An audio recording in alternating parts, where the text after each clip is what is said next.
quisimos realizar este panel de ambiente con disertantes que la verdad son bastante destacados, digo bastantes en realidad, muy destacados, a fin, bueno, de poder reconfigurar el esquema vigente y velar por la protección del ambiente, entendiendo el mismo también como un sujeto de derecho y no tanto como un ámbito para extraer los recursos naturales para nuestras necesidades. Además entendemos, bueno, la urgencia de que se sancionen delitos penales ambientales, el compromiso que tiene el Estado para velar por la protección del ambiente, el compromiso que a su vez asumió con la ratificación de algunos tratados internacionales y la normativa local que se acopla a ello. Entonces, bueno, con esta intención de querer instaurar cierta perspectiva integral, crítica, damos comienzo al Congreso. Realizo solamente esta aclaración, que todo lo que tenga que ver con el certificado para obtenerlo, lo van a estar indicando en el chat. Cuando lo escriban, vamos a interrumpir un segundo a algún disertante y lo vamos a comunicar. Y entonces, bueno, le paso la palabra a Sofi o a Flor para que puedan presentar estos tremendos disertantes, vuelvo a repetir.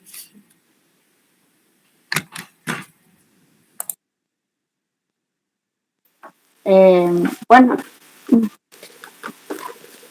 ¿tomo la palabra? Bueno, bienvenidos a todos. Mi nombre es Malén, soy estudiante de Derecho también. Y bueno, le agradezco a todos por participar y acompañarnos en este nuevo congreso, que para nosotros es muy emocionante. Y sin más, da la presentación hermosa que es mi compañera, me dirijo a presentar a nuestro primer panelista, que es Nahuel Cáceres. Él es abogado con orientación en Derecho Internacional Público, es ayudante del equipo docente y voluntario de investigación legal en el patrocinio jurídico gratuito de la FARM. La FARM es una fundación de ambiente y recursos naturales. Nahuel, bienvenido y la palabra es tuya. Bueno, gracias por la presentación, gracias por tenerme acá. Por favor, díganme si me están escuchando bien, si se escucha claro, si se escucha fuerte. Y voy a tratar de compartir pantalla. Esperemos que salga bien. Se escucha perfecto. Bien.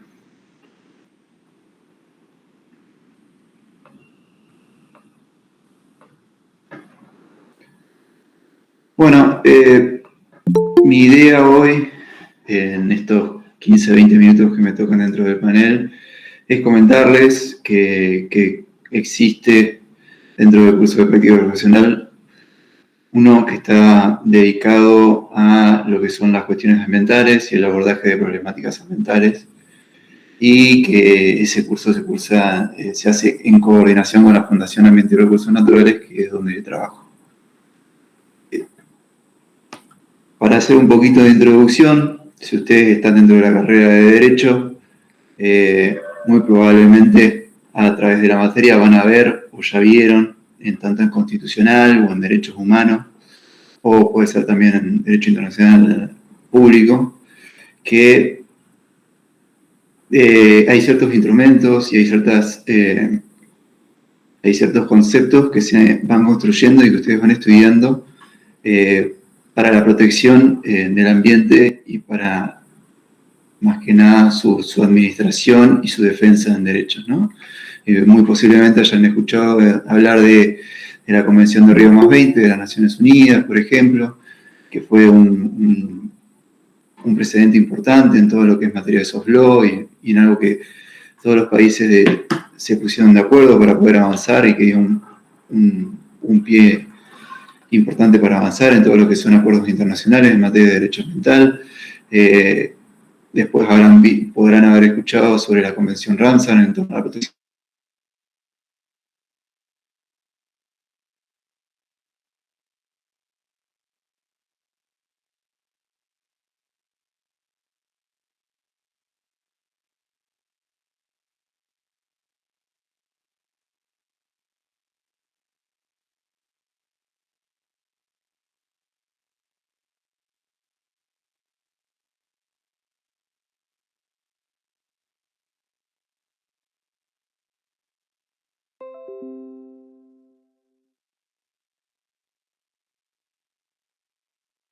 especial del Pacto de San José de Costa Rica. Todo eso se deriva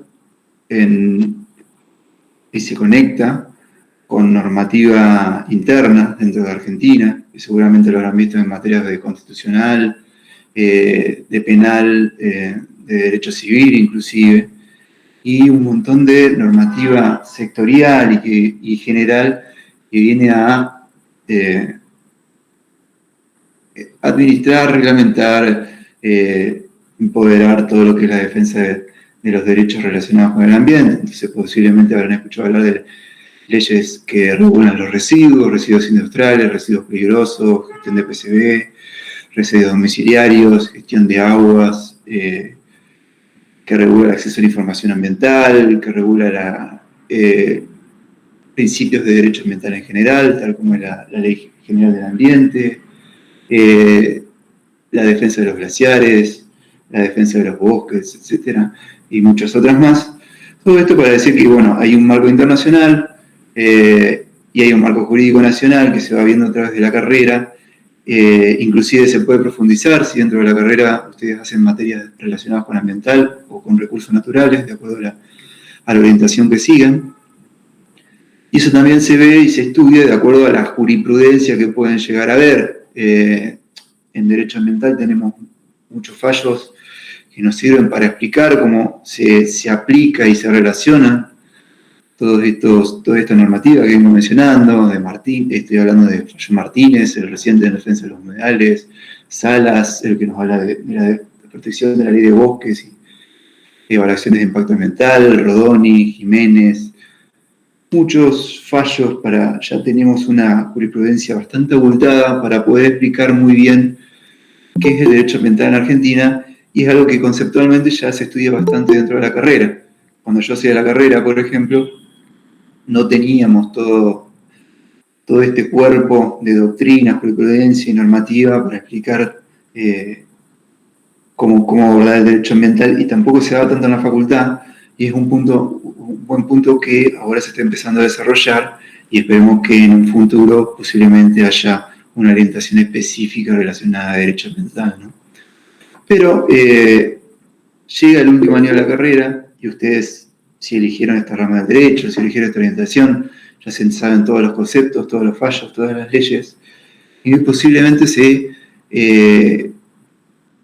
empiecen a preguntar cómo usamos todo esto, cómo pueden usar todo esto de manera efectiva, cómo pueden salir en la defensa de derechos del ambiente, cómo pueden pensar en proyectos normativos para aplicar en una provincia o en una localidad, o inclusive un proyecto normativo nacional, etcétera, ¿no? ¿Cómo aplico todo esto que aprendí en toda la carrera de manera conceptual, de manera efectiva?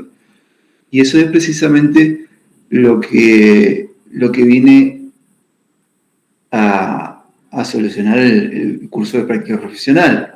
Van a ver que uno se va a encontrar con muchas formas de ejercer el derecho, como ven acá, acciones preventivas de daño, denuncias, impugnaciones administrativas, acciones de recomposición, acciones de amparo.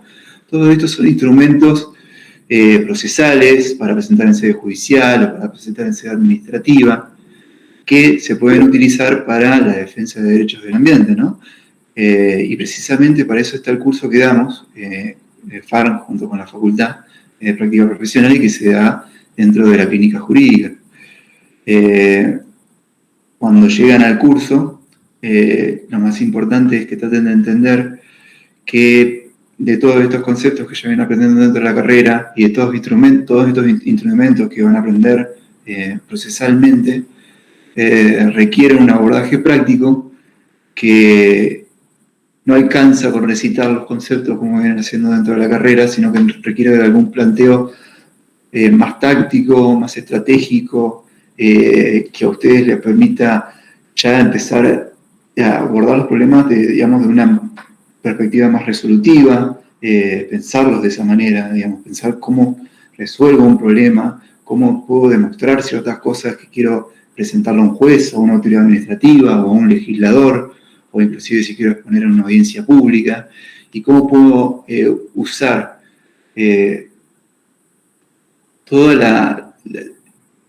el razonamiento y el conocimiento del sistema jurídico que ustedes vienen aprendiendo durante la carrera, cómo lo puedo utilizar en ese tipo de cuestiones. Entonces, como pongo acá, ustedes van a estar con su saquito, ya casi recibidos, en alguna oficina de algún estudio, o alguna ONG, o algún despacho de alguna administración, y se van a dar cuenta que ya no alcanza con repetir conceptos jurídicos de memoria, hay que hacer un buen planteo táctico cuando uno empieza a desarrollar una acción, hay que evitar cuestiones políticas no justiciables, hay que analizar distintas etapas administrativas en el torno a la toma de decisiones de materia ambiental, como lo es la evaluación de impacto ambiental. Hay que saber cómo demostrar quién es responsable en el caso de que haya alguna responsabilidad ambiental, cuáles son los organismos competentes, cuál es la reglamentación que rige cada organismo. Y bueno, como les decía también, hay que saber definir cuáles van a ser las pruebas relevantes para demostrar lo que yo quiero hacer y de dónde las puedo obtener, ¿no? Y esto tiene un nivel más de complejidad, que es cómo yo, siendo abogado, cuando ustedes se están preparando para recibirse, para ejercer como abogado, ¿cómo hago para explicarle todo esto que tengo que aplicárselo? ¿Cómo se lo explico a alguien que no está en la materia, digamos, que no es abogado? O sea, nosotros le decimos dentro de la cruzada a los consultantes, y después les voy a explicar mejor qué son los consultantes. Pero uno tiene todo un abordaje de sacar todos los conceptos teóricos, planificarlos, aplicarlos a la resolución de problemas, enmarcarlos dentro de acciones concretas, procesales, y poder transmitirlo en un lenguaje común para que quien esté trabajando conmigo, no sea abogado, lo pueda entender, ¿no? Y básicamente, en general, eso es lo que intentamos que aprendan y que se lleven de la cursada de la práctica profesional y del trabajo dentro de la clínica jurídica de FAM, ¿no? Como les venía comentando, por si no saben lo que es el curso de práctica profesional, el curso de práctica profesional se da en el último año de la carrera, depende del Departamento de Práctica Profesional y Derecho Procesal de la Facultad de Derecho, apunta a hacer una formación teórica y práctica de los alumnos, ¿sí? y hace todo esto en cumplimiento del mandato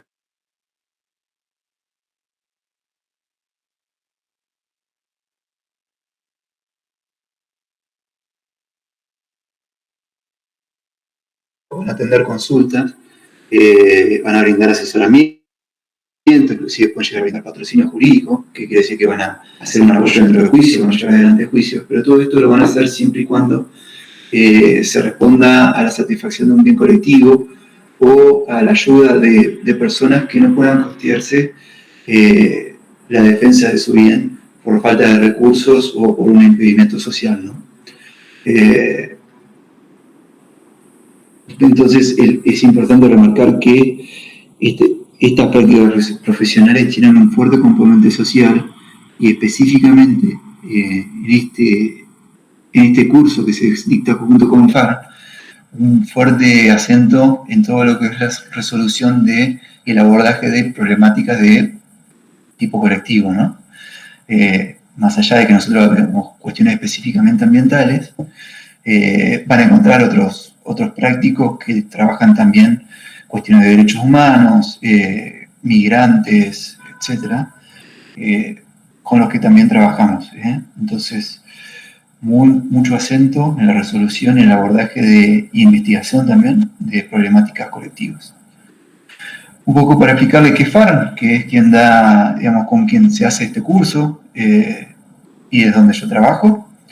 Es una organización no gubernamental, sin fines de lucro, apartidaria, fundada en 1935, cuyo principal objetivo es promover el desarrollo sostenible a través de la política, el derecho y la organización institucional. Nos dirigimos principalmente a quienes toman decisiones, es decir, tratamos de incidir en quienes toman decisiones, tanto en el ámbito público como privado, y apuntamos a la construcción de una ciudadanía democrática y participativa. Para eso promovemos el acceso a la justicia, la información pública ambiental, dos pilares que trabajamos muchísimo dentro de la clínica jurídica y del curso de práctica profesional, y tratamos de hacer mucha incidencia institucional y social en la agenda política y pública, impulsando la participación ciudadana, porque creemos que uno de los principales trabajos de FAR, porque son quienes deben cumplir y hacer cumplir las leyes, consensuar políticas y tener recursos para prevenir los problemas ambientales. Estoy hablando de quienes toman las decisiones. Las actividades de la Fundación se financian gracias al aporte de donantes individuales, empresas, fundaciones extranjeras y nacionales, como así también organismos públicos nacionales e internacionales. Somos muy transparentes respecto a quienes recibimos los fondos. Si quieren saber quiénes son, pueden ingresar a la página de FAN, donde está bien detallado todo eso. Dentro de los temas específicos que trabaja FAR, van a ver que si entran a la página web, que los invito a que entren y que le peguen una chusmeada, van a ver que se trabaja cuestiones de cambio climático, subsidios y descarbonización, transición energética, ciudades, inundaciones, cuestiones de género y cómo el género se ve afectado por las problemáticas ambientales. Las problemáticas de género se ven atravesadas por los temas ambientales. También hay mucha investigación en inversiones y derechos y cómo las inversiones pueden llegar a impactar en los derechos de incidencia colectiva, impacto de las inversiones chinas, impacto de las asociaciones público-privadas, políticas extractivas, cómo el avance del sector agropecuario incide en las cuestiones ambientales. También hay mucha investigación en todo lo que es biodiversidad y las comunidades y sus territorios, ecosistemas, cuencas hídricas, glaciares, áreas protegidas. Van a ver que hay mucho trabajo para impulsar la ley de humedales, para el cumplimiento de la ley de bosques, para ver también cómo se hace para cumplir con la ley de glaciares. Son todas cuestiones en las que FAR ha estado siempre muy, muy involucrado y trata de hacer mucha incidencia. Y además también ha llevado a cabo ciertos litigios estratégicos que algunos de ellos han tenido mucha implicancia y hemos participado junto con otras organizaciones. Por ejemplo, si ustedes en algún momento han visto la causa Mendoza dentro de la carrera, bueno, FARN ha sido una de las organizaciones que ha llevado adelante y que ha acompañado a los vecinos que se han presentado en la causa Mendoza. Ahora también participa en todo lo que es la fiscalización de su ejecución, ¿no?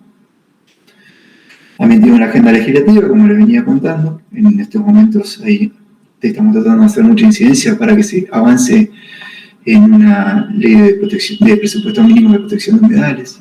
Y bueno, y tenemos el área de asesoramiento legal, que en la mayor parte, se hace a través de la clínica jurídica y el curso de práctica profesional, ¿no? Bueno, esto es algunas de las áreas que conforman FAN. Tenemos un área que se dedica exclusivamente a los temas de diversidad, otra que se dedica exclusivamente al cambio climático, un área que se dedica a hacer la difusión de empresas de comunicación en redes, está la clínica jurídica, que es donde funciona el curso de práctica profesional. Hay un área también de legales y de litigio estratégico que tiene los juicios de más relevancia en los que FAN toma parte. Hay un área de investigación específicamente con la cual colaboramos, hay un área de política ambiental y por supuesto está el área de administración que se ocupa de los temas de infraestructura y que todos tengamos lo necesario para trabajar, ¿no? Todo esto se encuadra en una dirección ejecutiva que está a cargo de Andrés Penapre y Anaí Pangracio, a quienes seguramente escucharán hablar si se meten en temas ambientales. Es interesante decirles que la clínica jurídica, que como les dije, su principal factor son los alumnos que están dentro del curso de práctica profesional, junto con un equipo docente de graduados, de abogados que están ejerciendo la profesión y que hacen de tutores de aquellos alumnos que están cursando, y que junto a todo este grupo de gente se dedica a recibir consultas que pueden ser internas o externas. Cuando hablamos de consultas internas, estamos hablando de trabajo que hacemos en conjunto con otras áreas de FAR. Tratamos de colaborar con otras áreas de FAR en todas sus áreas, digamos. Biodiversidad, cambio climático, investigación y política ambiental, más que nada. y poder aportarle alguna ayuda desde lo jurídico a todos los que están trabajando ellos. También recibimos consultas externas de otras organizaciones, de otras ONG, de vecinos o inclusive de comunidades de vecinos que acuden al patrocinio jurídico gratuito en busca de soluciones a cuestiones estrictamente de derecho ambiental. Siempre trabajamos cuestiones solamente de derecho ambiental. Bueno, acá podrán ver lo que les venías contando de cómo está compuesta la clínica jurídica, de docentes, de ayudantes graduados, de alumnos, divididos en grupos de trabajo. Y en conjunto hacemos todo este tipo de actividades que están distribuidas en distintos tipos. Cuando hablamos de asesoría, podemos decir que hacemos muchas reuniones con consultantes, elaboramos informes para los consultantes y participamos en reuniones con otros actores. Esto quiere decir que, imagínense que hay un consultante que se va a reunir con alguna autoridad, algún representante de algún municipio con el cual mantenga alguna problemática, y hemos asistido a esos consultantes en esas reuniones para que puedan tener la seguridad de que tienen a alguien que sabe de derecho ambiental, que los puede estar asesorando en ese momento y que pueda aseverar que todo lo que está llevando adelante en esa reunión no vulnera ninguno de sus derechos, ¿no? Por supuesto. Cuando hablamos de patrocinio, básicamente hablamos de acuerdo a las problemáticas que están tratando, de si son consultas internas, hacer trámites administrativos. Acá hablamos de solicitudes de información, denuncias, solicitudes de clausura, solicitudes de inspección, todo lo que tenga que ver con las autoridades de control y del Poder Ejecutivo, ¿no? Participación en audiencias públicas y procuración de expedientes judiciales, ¿no? Presentación de amparos, e inclusive colaboración en algunas otras acciones judiciales. Y también hacemos algunas tareas de investigación que tienen que ver más que nada con el seguimiento de políticas, de problemáticas ambientales, para poder darle apoyo a las otras áreas internas de FAM. Mucho análisis de marcos legales donde se están dando esas problemáticas, identificación de los actores intervinientes, quiénes pueden jugar a favor o en contra, y cómo pueden relacionarse entre sí para proponer, líneas de acción, y la elaboración de informes para poder, para que las áreas internas de FARM o las otras organizaciones con las que estemos trabajando puedan tener y les puedan servir de herramientas, ¿no? ¿Qué se espera que se aprenda una vez que termine este curso de práctica profesional? Más que nada esperamos que se lleven una introducción ya bastante avanzada de todos los elementos que significan que tienen la rama de derecho ambiental, que les van a posibilitar plantear soluciones a los conflictos de naturaleza ambiental de un plano jurídico, ¿no? Es decir, ustedes se van a recibir, si hacen el práctico, si se reciben del práctico, si aprueban el práctico, la idea que nosotros tenemos es que la persona que se va a tener todas las herramientas para cuando alguien le llegue con una consulta, sepa cómo recibir esa consulta, sepa cómo expresarla y sepa cómo hacer ese abordaje. Sepa cómo hacer el abordaje de conflicto estrictamente, cómo identificar a los actores que intervienen, saber cómo son las dinámicas, cómo planificar una reunión y cómo llevar a cabo una estrategia para un abordaje legal en cuestiones de naturaleza colectiva, cómo realizar documentos de investigación y cómo llevar adelante cuestiones de investigación. Acá hablábamos mucho del estilo de FAM, que tiene un estilo bastante riguroso en lo que es académico, en la contratación de sus fuentes de información para elaborar informes y sacar sus opiniones. Hacemos mucho énfasis también en todo lo que es la redacción de escritos y la forma en la presentación, para que ustedes puedan tener presentaciones efectivas. Muy importante, y esto que creo que es algo que lo tienen en general con los demás cursos de práctica profesional, que es el trabajo en grupo, ¿no? ¿Cómo hago, qué metodología puedo utilizar para tener un trabajo efectivo con compañeros que están en la misma situación que yo y con los que puedo compartir muy buen vínculo, como generalmente pasa, o con quienes puedo tener un vínculo neutro, pero saber siempre cómo puedo hacer para tener un abordaje sinérgico y que todas esas personas que estén trabajando en un escrito pueda sumar cada uno su parte de manera ordenada para que ese escrito tenga un efecto mucho más fructífero que si lo estuviesen haciendo por separado, ¿no? Tenemos un flujo de trabajo que básicamente se basa en grupos, como ya le venía diciendo, que tienen mucho intercambio entre sí, que se ven semanalmente, que se van organizando todas las tareas que tienen que llevar a cabo, que elaboran informes mensuales de todas las tareas que van llevando, y que tienen ahora tenemos una modalidad electrónica donde todo el trabajo que van haciendo se va guardando en expedientes electrónicos. También van a tener clases donde van a tener intercambio con docentes. Van a ver que también que hay un apartado de clases dedicado exclusivamente a lo teórico, donde van a hablar con los docentes del práctico, que les van a dar un núcleo culturo que les va a servir para abordar las temáticas del práctico, y también van a tener reuniones con especialistas de la materia relacionados con FAR, inclusive gente que trabaja dentro de FAR, dan clases dentro de la clínica, hablando de los temas que investiga, e inclusive de profesores que están realizando, tenemos reuniones con profesores que están realizando tareas de investigación y tienen grupos de investigación con otros alumnos en materia ambiental y que nos vienen a comentar el trabajo que están haciendo, ¿no? No, bueno. Sí, ya estoy en tiempo, ¿no? Sí.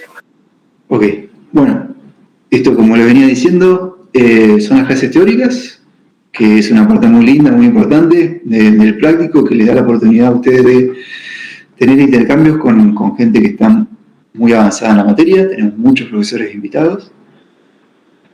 Bueno, y eso, esta última diapositiva la dejo después por si les interesa, a quienes estén interesados en cursar, de cómo se cursa. Bueno, gracias, y eso sería todo. Gracias, Nahuel, por acercarnos a esta realidad que comparten la gente de FARM, por invitarnos a participar del curso y interiorizarnos de cómo manejan las situaciones, y es muy interesante, muy fructífero para nosotros, y muy lindo lo que hacen y cómo ayudan así de forma voluntaria. Un poquito de empatía se comparte. Bueno, nuestra siguiente panelista es Ornella Vancilota.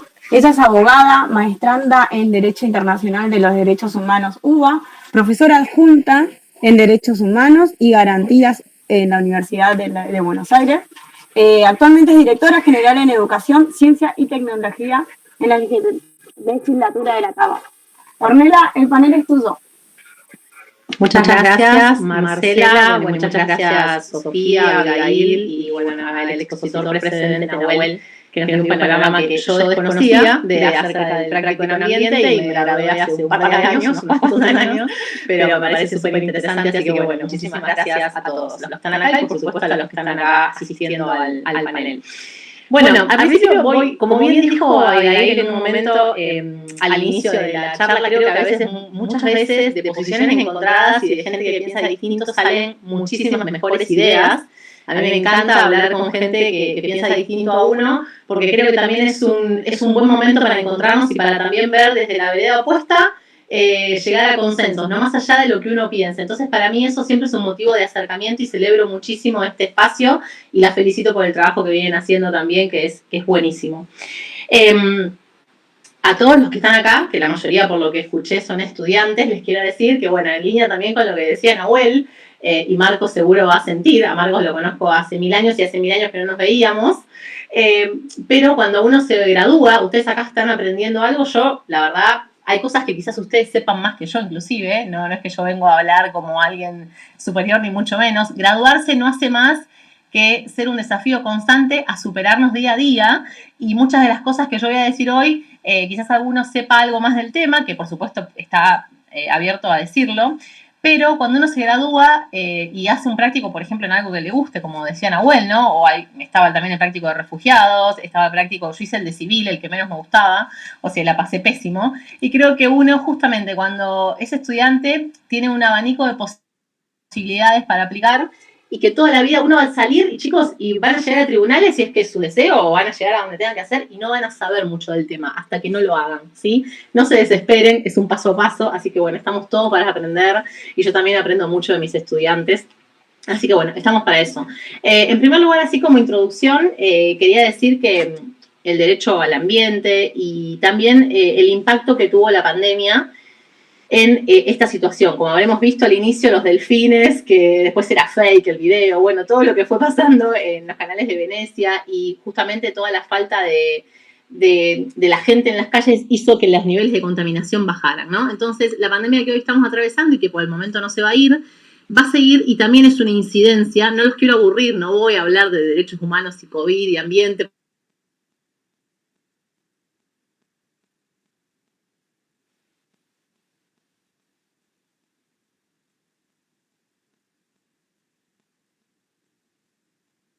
Los bajes, la virtualidad. Sí, nos avisó que le podía pasar. Calculo que Sofía ahora le está escribiendo, así que... Me caí, pero estoy acá, porque tengo datos. Tengo un problema con la conexión del Wi-Fi. Lo que no voy a poder hacer es presentar lo que tengo preparado. Pero bueno, mientras les doy un minuto de introducción, puse el timer, espero no excederme demasiado. Pero lo que le venía diciendo es que esta integración de, no sé hasta dónde me escucharon, ¿llegaron a escuchar lo del COVID? Se fue de vuelta la conexión. Anduvo perfecto, habló Nahuel, estuvo perfecta la conexión. Me cambiaron el módem, me cambiaron el cableado, pero está fallando justo en el momento que más lo necesito. Llegué a decir, ¿qué escucharon que dije? ¿Lo del COVID? Eso fue el último que me escucharon. Sí, perfecto. Bien. Entonces, venía diciendo que es fundamental luego de la pandemia y en virtud de los nuevos acuerdos que se van a generar un marco mundial con una interpretación para una respuesta holística, ¿sí?, que incluye también un replanteamiento de la relación entre las personas y de la naturaleza a fin de reducir los riesgos y también de prevenir futuros daños causados por la degradación ambiental, ¿sí? Hasta ahí era lo que iba a decir. Bueno, tengo una presentación muy linda para hacer. Voy a ver si la puedo presentar desde acá. Les pido un minuto de paciencia que voy a conectarme al internet del teléfono, a ver si esto funciona. Así les puedo compartir. Marcela, no te estoy escuchando. A ver, pará. Ahí está, ahora sí. ¿Ahí se escucha? Sí, perfecto. Creo que si queremos compartir el PPT, nosotros podemos compartir pantalla alguna de nosotras. Mira, ahí creo te lo puedo compartir, igual ahora lo voy a mandar el link porque está online. Está online. Ahí volví con el otro, ahí volví. Ahí estoy. Perdón. Esto puede fallar en el peor momento. Siempre sucede. ¿Me escuchan bien ahí? Me estoy acoplando con alguien. Ahí está. Bueno, ahora sí, volví a esta cámara. Voy a silenciar esta. Me siento en el rayo, que es algo muy viejo. Ustedes no lo van a conocer. Bueno, ahí voy a compartir entonces lo que iba a compartir mientras el internet resista. Bien. Pausa instrumental. Está todo planificado hasta que falla. Esto es así. Esto es la televisión en vivo. ¿Ahí me están viendo bien? Sí, se ve. Bueno, excelente. Vamos entonces. Bueno, como bien me presentó Marcela, yo soy directora general en la Comisión de Educación, Ciencia y Tecnología de la Legislatura de la Ciudad, ¿sí? Y habitualmente, además de que trabajo con cuestiones educativas, tuve el beneficio, el honor de haber también participado un poco en el proyecto de ley de educación ambiental, que voy a hacer una introducción al respecto para llegar después al final, que es mi métier, digamos, y de lo que voy a hablar, ¿sí? Bien, vamos entonces. Bueno, acá tenemos, esto yo después se los voy a dejar a Sofi, a Abigail, a Marcela, para que los puedan repartir y ustedes puedan acceder a la información. Tenemos, bueno, el marco normativo respecto de ambiente y derechos. Algo lo estuvo comentando brevemente Nahuel, no quiero aburrirlos, tampoco no les voy a leer uno por uno esto, sino que el marco normativo dentro del cual se desenvuelve no solo el ambiente y los derechos que son correlativos, sino también la cuestión educativa, ¿sí? Ustedes van a tener en esta enumeración la Ley General del Ambiente, que menciona a la educación ambiental, la recientemente sancionada Ley Nacional de Educación Ambiental, que se promulgó hace apenas unos meses, y después algunas leyes de la ciudad que son las que conozco un poco más y que les voy a contar un poquito más adelante de la presentación, ¿sí? Bien. Antes que nada, también relacionado con los objetivos que se plantean también a nivel nacional y de cada una de las jurisdicciones de nuestro país, son los Objetivos de Desarrollo Sostenible de la Agenda 2030, que también estaban en esa enumeración de Nahuel, y que habla de los 17 objetivos que no solo parten de diferentes cuestiones que ahora vamos a ver relacionadas con el ambiente, sino también hay 3 de ellos que se interrelacionan con el ambiente, pero no de un modo explícito. Lo vamos a ver ahora cuando vemos uno por uno. Todos saben de qué estoy hablando, ¿no? Todos saben de lo que son los Objetivos de Desarrollo Sostenible, la Agenda 2030. El que no lo sepa, cualquier cosa, levante la mano y, bueno, hacemos una breve interacción. Pero lo van a tener también explicado en este PPT que luego les voy a dejar. Son objetivos, en síntesis, con metas específicas que se van a alcanzar para el año 2030, ¿sí? Esto hace que cada una de las partes de la sociedad, gobiernos, Estado, sector privado, sociedad civil y personas, coincidan en estos objetivos de fin de coadyuvar y aunar los esfuerzos en virtud de los que vamos a ver a continuación que están relacionados con el ambiente. Agua limpia y saneamiento, ahí van a tener algunas de las cifras específicas que hablan de la contaminación al ambiente, que obviamente es un problema interno de cada uno de los estados, pero termina siendo un problema a nivel internacional.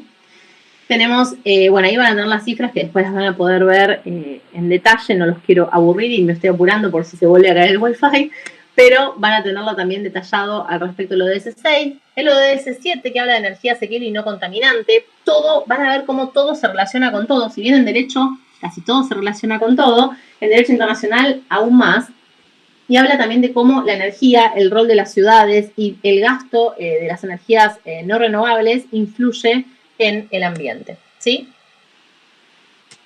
El ODS 11 que habla de ciudades y comunidades sostenibles, sabiendo que más de la mitad de la población mundial vive hoy en zonas urbanas y sabiendo que para el 2050 esa cifra habrá aumentado a 6.500 millones de personas, es decir, 2/3 de la humanidad.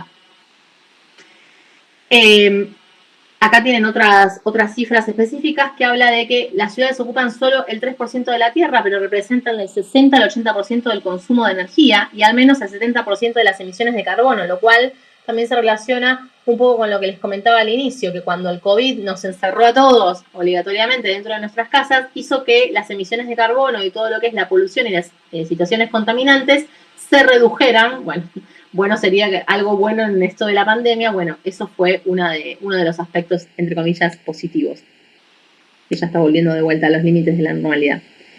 La producción y el consumo responsable, ustedes van a ver, si ven acá mi puntero, acá está cada uno de los ODS, ODS es Objetivos de Desarrollo Sostenible, y ahí tienen el numerito de cada uno de ellos, que habla de, también relacionado con el ambiente, que para lograr este crecimiento a nivel global y el desarrollo sostenible, es urgente reducir la huella ecológica, la huella de carbono, incluso de cada uno de nosotros. Hace tiempo, en una conferencia que tuvimos con la cátedra, hablamos de la huella de carbono que tenía cada uno. Después, si encuentro el link, también lo voy a pasar. Uno podía entrar a internet y podía calcular en base a lo que usaba, por ejemplo, si viajaba en colectivo, si viajaba en bicicleta, si viajaba en auto, cuál era su huella de carbono diaria. Y era muy interesante porque hacía una medición que realmente asombraba y encima asustaba cuando uno sabía cuál era su huella de carbono diaria, ¿sí? De hecho, de salir a hacer los mandados, ir a trabajar o ir a algún lado, era algo muy interesante. Después voy a buscar el link y también se los voy a dejar. Es decir, no solo parte a nivel de los estados, sino también parte de cada uno de nosotros. Todos los desechos que generamos, todos los contaminantes. Uno siempre piensa en contaminación relacionada con industrias. Y muchas veces también nosotros, al no separar la basura, también hacemos un aporte negativo al medio ambiente. El ODS 13, que es otro de los ODS que tienen específicamente la acción por el clima, que habla de las emisiones de gases de efecto invernadero, de las pérdidas causadas por catástrofes relacionadas al clima. Esto también, quizás Marcos lo conoce un poco más del tema, que me va a tomar la posta y que de paso le dejo la situación para él. Hace unos años se planteó la necesidad de incorporar un crimen a la CPI que hablaba del ecocidio, ¿sí? Justamente todas las catástrofes relacionadas al clima que alcanzan no solo a, obviamente, el impacto que tienen sobre el medio ambiente, sino también sobre los ciudadanos y la pérdida económica que eso genera. A veces es mucho más costoso ayudar a solucionarlo preventivamente que a posteriori, que reparar eso a posteriori, que muchas veces no se puede porque la pérdida ya es irreparable, ¿sí? Eso después, si quieren, si tenemos una ronda de conclusiones, amplío un poco más ese concepto de ecocidio que me pareció también sumamente interesante y que por supuesto todavía no está operativo. Bien, después tenemos el ODS 14 y 15 que habla de vida submarina y la vida de los ecosistemas terrestres. Voy por 12 minutos, así que voy a empezar a correr en este mismo momento. También lo van a tener después para ver el tema de la biodiversidad, de cada año, la cantidad de hectáreas que se pierden de los bosques, la degradación de las tierras, la imposibilidad de volver a cultivarlas en algunos casos y todo lo que eso trae aparejado. Estoy queriendo llegar a esto. Bien, y ahora vamos con el área que les venía a comentar. Todo eso que les comenté previamente forma parte de los objetivos a los cuales se comprometieron la mayoría de los estados firmantes en pos de la agenda del año para el año 2030, ¿sí?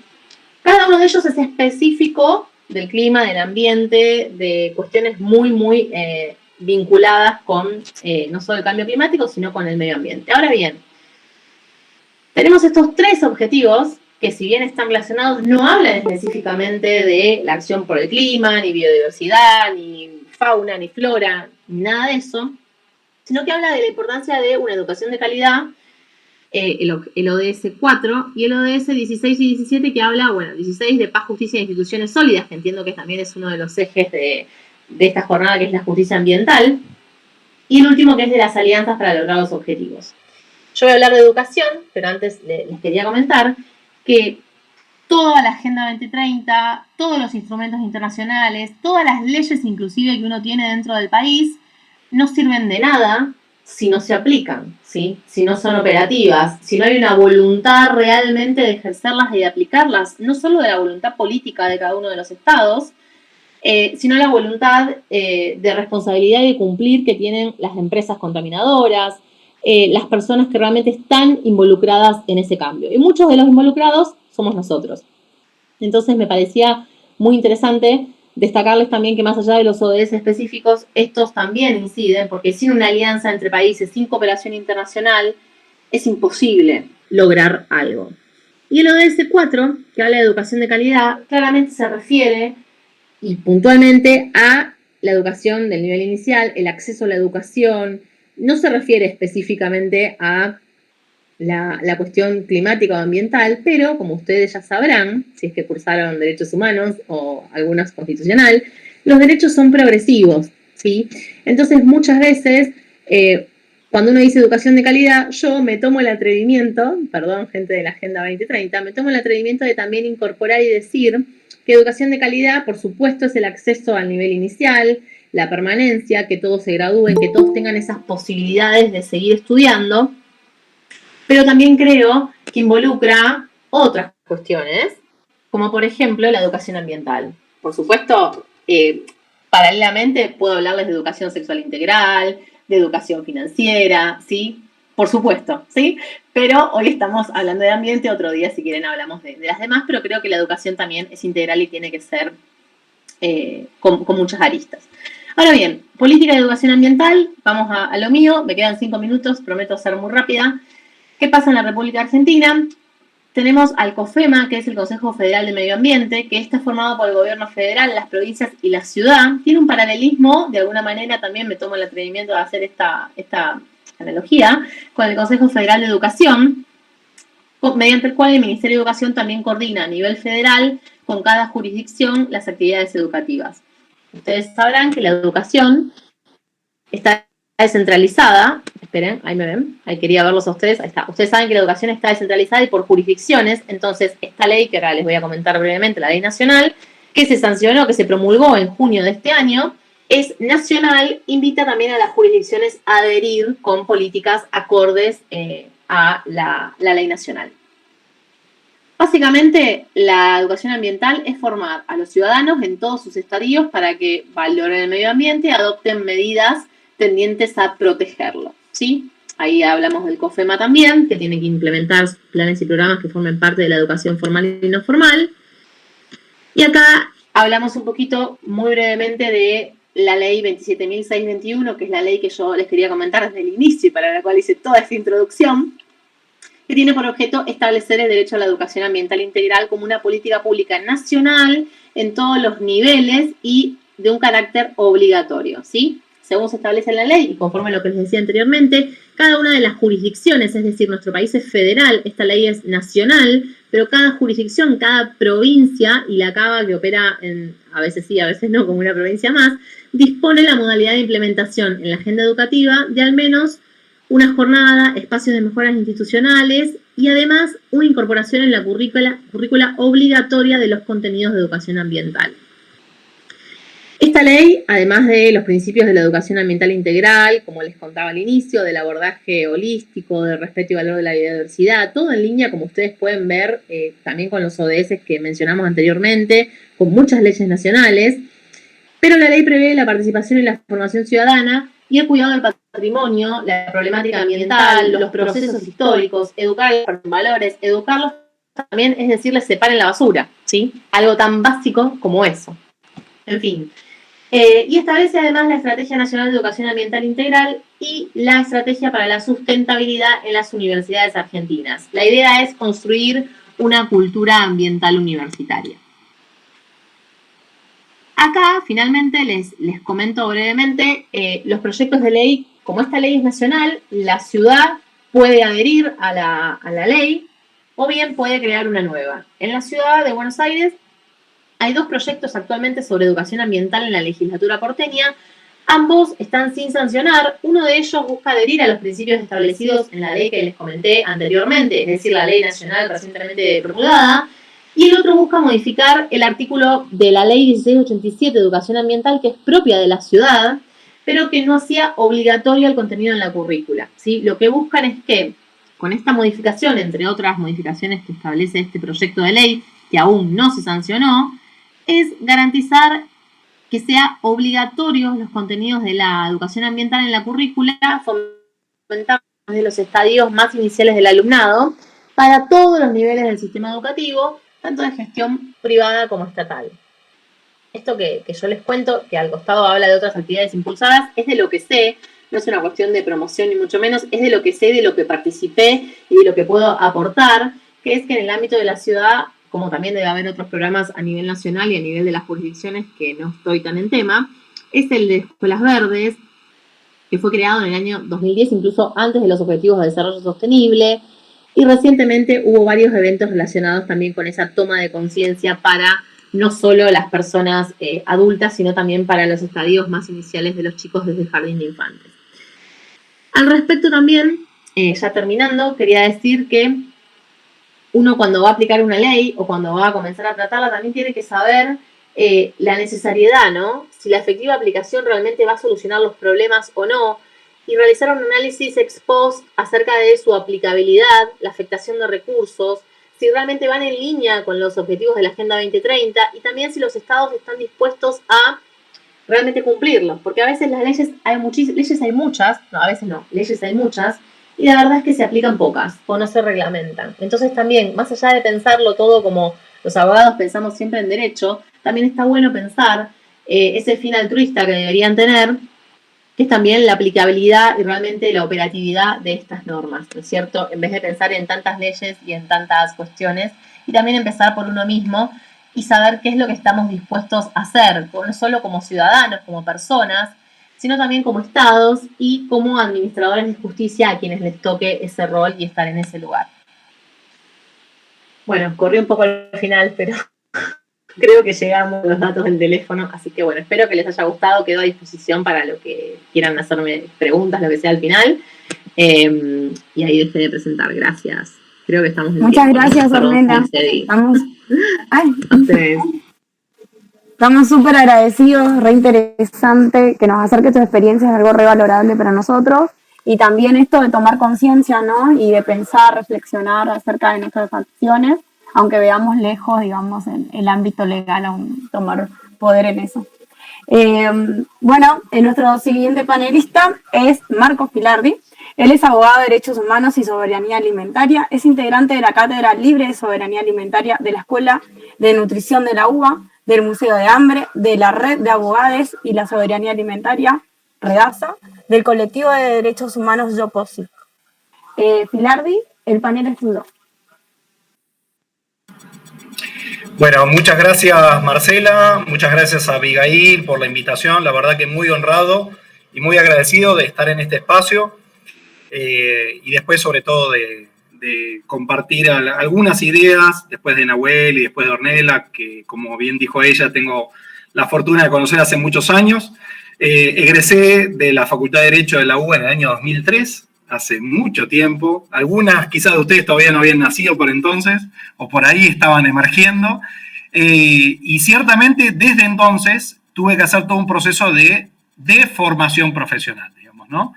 Todo lo que había aprendido, volver a darle una vuelta de tuerca porque en contacto con la realidad vi que algunas cosas daban respuestas y otras no tanto, ¿no?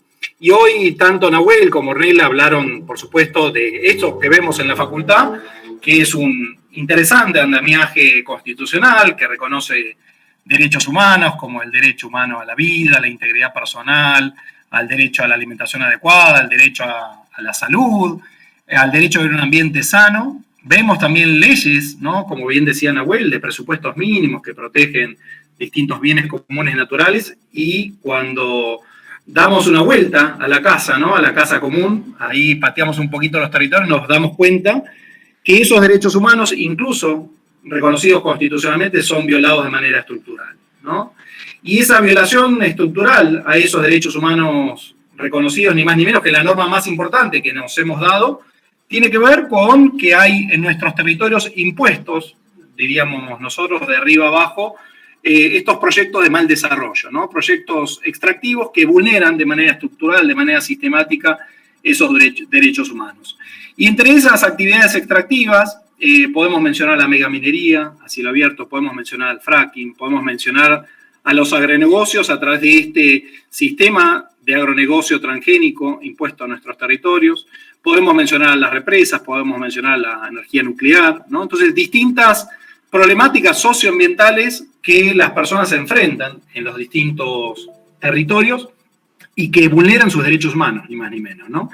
Y en la introducción se señaló ahí que yo integro una red que hemos tenido que formar, colegas, ¿no? Abogadas y abogados, llamada REDASA, Red de Abogadas y Abogados por la Soberanía Alimentaria, que hoy somos más de 110 abogadas y abogados de 7 países de América Latina, unidos en red un poco para contribuir desde lo que nosotros podemos aportar, que son nuestros saberes legales, a esta lucha colectiva de los pueblos por la soberanía alimentaria, que básicamente es un paradigma, ¿no? Antitético, contrapuesto y superador a ese sistema de agronegocio transgénico impuesto a nuestros territorios, violatorio de nuestros derechos humanos, ¿no? Entonces me quería detener un poquito en esto, no tanto en generalidades, sino específicamente en cómo una actividad extractiva en particular, como es el sistema de agronegocio transgénico, vulnera esos derechos humanos y qué podemos hacer para tratar de transformarlo, ¿no?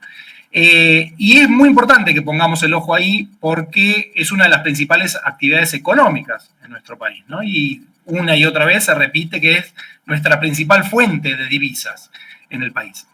Y lo primero que quiero destacar es esto que les vengo diciendo desde el principio de mi intervención de la palabrita de impuesto, ¿no? Y por qué esto también nos interpela respecto a nuestras democracias, se interpela también respecto a la capacidad real de participación que tenemos en los asuntos que al final de cuentas nos van a afectar, ¿no? Cuando hablamos de modelo agronegocio transgénico, hablamos de ese modelo impuesto, vuelvo a usar esa palabra, desde 1996 a la fecha, que tiene que ver ni más ni menos con una fecha muy significativa como es la autorización de la soja transgénica en nuestro país. Y vamos a poner un poquito el ojo ahí, ¿no? ¿Cómo se autorizó esa soja transgénica que cambió para siempre el perfil del modelo productivo de nuestro país, ¿no? Por lo menos de 1996 a la fecha, ¿no? En estos 25 años.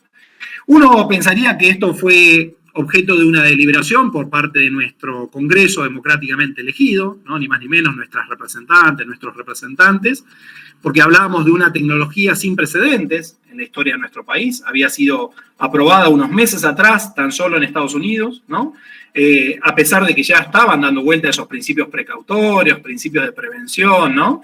Propios del derecho ambiental, y sin embargo no hubo tal debate en el Congreso de la Nación, ¿no? Vino una empresa llamada Nidera, de capitales holandeses, interesada en introducir ese evento de soja transgénica en nuestro país con una tecnología de una empresa llamada Monsanto. Solicitan al por entonces secretario de Agricultura, Ganadería y Pesca, don Felipe Solá, ustedes recordarán, hasta hace unos pocos días canciller nuestro, ¿no? Que antes de estar ahí como secretario de Agricultura, Ganadería y Pesca había sido ni más ni menos que un joven ingeniero agrónomo que hizo el estudio del mercado del Roundup, ¿no? Que es justamente la marca comercial del glifosato de Monsanto. En el año 82 hacía eso siendo muy jovencito, en el año 96 ya era secretario de Agricultura, Ganadería y Pesca. ¿Quién recibe ese pedido? Don Felipe Solá. ¿Qué hace Felipe Solá? Bueno, inicialmente pide informes a la Secretaría de Ambiente, por entonces, al Ministerio de Salud, para ver qué impactos podía tener en la liberación de este evento transgénico, reitero, sin precedentes en nuestro país, en el ambiente y en la salud. Bueno, antes de que esos organismos emitieran sus informes técnicos requeridos por el propio Felipe Solá, ya estaba la autorización, ¿sí? En menos de 3 meses, en un tórrido verano de 1996, mientras todo el mundo está de vacaciones, ¿no? A partir de la información proporcionada solamente por la empresa Monsanto, sin siquiera se tomaron el trabajo de traducirla al castellano, sin siquiera tomarse el trabajo de requerir el dictamen jurídico previo a cualquier acto administrativo, es decir, después lo trataron de subsanar, pero el dictamen jurídico vino después de la autorización comercial, ¿no? Es decir, así se aprobó el desembarco de la soja transgénica de manera escandalosa, ¿no? En nuestro país. Y lo cierto es que en ese momento nuestra superficie cultivada tenía entre un 5 y un 8% de soja.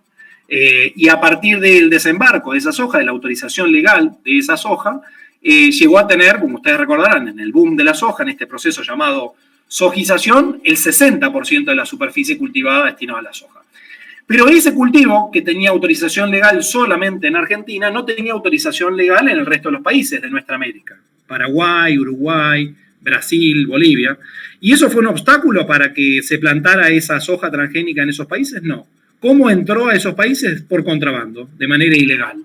Y una vez que estaba plantado ahí, que estaba plantado en grandes extensiones, no le quedó otra a esos gobiernos que autorizar la legalización de esos cultivos que, reitero, habían sido plantados por contrabando ilegalmente, ¿sí? Es decir, por eso hablamos de un modelo impuesto, ¿no? Y para que se autorice un evento transgénico en este país como Argentina, que es el tercer país productor mundial de transgénicos después de Estados Unidos, después de Brasil. No todo el mundo produce transgénicos, de hecho la Unión Europea los tiene prohibidos, Perú los tiene prohibidos, México acaba de prohibir el maíz transgénico, es decir, no naturalicemos realidades que no lo son, es decir, no estamos condenados inexorablemente a ser un país productor mundial de transgénicos. Tenemos 62 eventos transgénicos aprobados al día de hoy. El 100% de la soja es transgénica, el 96% del maíz es transgénico, el 100% del algodón es transgénico, tenemos 2 papas transgénicas resistentes a virosis, tenemos una alfalfa con tolerancia al glifosato, tenemos un cártamo con expresión de quimosina y, como si esto fuera poco, el año pasado el gobierno nacional le dio autorización comercial al primer evento de trigo transgénico del mundo, ¿no? Ni Monsanto se animó a tanto.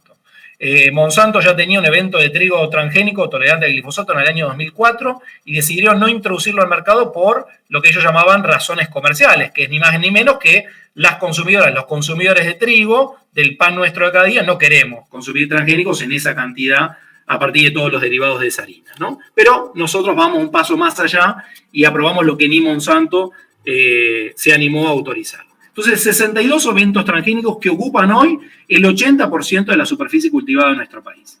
Y que al hacerlo han desplazado otros cultivos, han desplazado otros alimentos que terminaban estando menos disponibles, ¿no? Y en consecuencia más caros, sobre todo para los sectores de menores ingresos, los sectores populares. Porque ese 80% de cultivos transgénicos están destinados principalmente a la exportación, para otros mercados, sea para engordar los ganados de otros mercados, para llenar los tanques de nafta con los agrocombustibles o para producir materiales para la industria en esto que llaman revolución industrial 4.0, ¿sí? Ahora, es importante discutir para qué se hace esa transgénesis. La transgénesis es justamente modificar una variedad vegetal a través de una técnica específica que se llama bomba de electrones, incorporándole artificialmente a esa variedad vegetal un gen que naturalmente esa especie no podría expresar, ¿sí? Y eso se hace centralmente para que esas plantas puedan tolerar la aplicación de distintos agrotóxicos, ¿sí? De los 62 eventos transgénicos, 58 han sido diseñados para tolerar la aplicación de herbicidas o para expresar en sí mismos poder insecticida, ¿no? Esto es lo que llaman los eventos BT, Bacillus thuringiensis, ¿sí? Entonces, esto es lo que se llama paquete tecnológico, un evento transgénico diseñado específicamente para tolerar la aplicación de los agrotóxicos. Cuando se introdujeron en el 96 nos decían que esto iba a reducir el uso de los agrotóxicos. Estas semillas mágicas, ¿no? La soja RR1 lista para el Roundup. Entonces el productor plantaba la soja que estaba diseñada para tolerar la aplicación de glifosato, le echaba glifosato por arriba de manera aérea o terrestre y eso se iba a encargar de matar todo excepto esa planta que estaba diseñada específicamente para tolerar ese herbicida. Bueno, sucedió todo lo contrario. El uso de los agrotóxicos no solo no disminuyó, sino que aumentó un 1.500%, ¿sí? Aumentó un 1.500% y se están usando hoy una media de 600 millones de litros de agrotóxicos por año. Somos el país que más agrotóxicos por persona por año usa en el mundo. ¿Por qué vuelvo a retomar las dos palabritas de impuesto? ¿Cómo se autoriza esto para que ustedes como futuras abogadas, futuros abogados, vean cómo funciona el poder, básicamente, en nuestro país, ¿no? ¿Cómo se autoriza cada uno de esos eventos transgénicos? Bueno, 3 dictámenes, ¿no? Por un lado, un organismo técnico creado en 1991, el propio gobierno de Menem, llamado CONABIA, Comisión Nacional Asesora en Biotecnología, que hace un dictamen técnico. Bueno, fíjense cuán opaco, cuán poco transparente es la construcción de nuestras políticas públicas con impactos ambientales, que desde 1991 hasta el 2014 ni siquiera sabíamos quiénes eran las personas que integraban esa CONABIA. Es decir, las personas que autorizaban la liberación al ambiente de eventos transgénicos que luego se plantaban en nuestros campos, no sabíamos quiénes eran. Y recién en el año 2014 accedimos a esa información y cuando accedimos a la información entendimos por qué se mantenían en el anonimato, se mantenían en la penumbra, porque todos tenían conflictos de interés o trabajaban directamente con las propias empresas interesadas en introducir esos eventos transgénicos al mercado.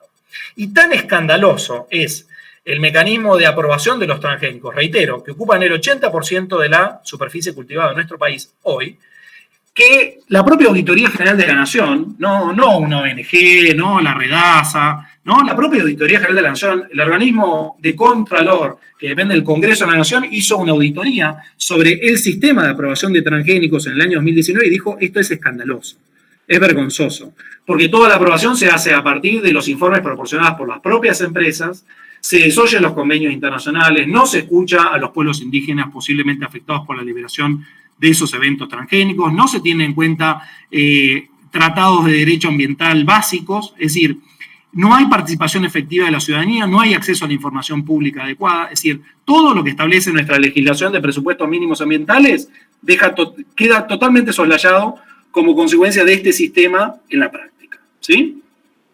Y vamos a pensar cada uno de los agrotóxicos. Hablamos de 600 millones de litros de agrotóxicos de 5.000 formulados comerciales distintos aprobados al día de hoy por el SENASA. ¿Cómo se aprueba cada uno de esos agrotóxicos? Viene la empresa interesada en introducirlo al mercado, se presenta en el SENASA, ahí no hay participación de ambiente, no hay participación del Ministerio de Salud, se presenta en el SENASA, presenta informes propios, es decir, no hay un informe independiente, no es que recurrimos a nuestro sistema de CONICET para pedirle a los científicos que evalúen lo que dice la propia empresa. Presentan los propios estudios elaborados por la empresa que revelan, y ahí hay otra trampita, que el ingrediente activo de ese formulado está dentro de lo que llaman los parámetros de la dosis letal 50. Es decir, la dosis que va a matar al 50% de la población objetivo. Pero en modo alguno se le va a exigir que demuestre los efectos crónicos, los efectos sinérgicos, y en modo alguno el resto de las sustancias que integran ese formulado, ¿no? Que son llamadas aditivos o sustancias inertes, que de inertes no tienen nada porque pueden ser igual o más tóxicas que el ingrediente principal, pero que están amparadas incluso por el secreto comercial, ¿sí? Así se aprueba cada uno de esos 5.000 formulados comerciales y se introduce al mercado. Sin participación de la ciudadanía, sin participación del Ministerio de Ambiente, sin participación de la salud. Con lo cual, somos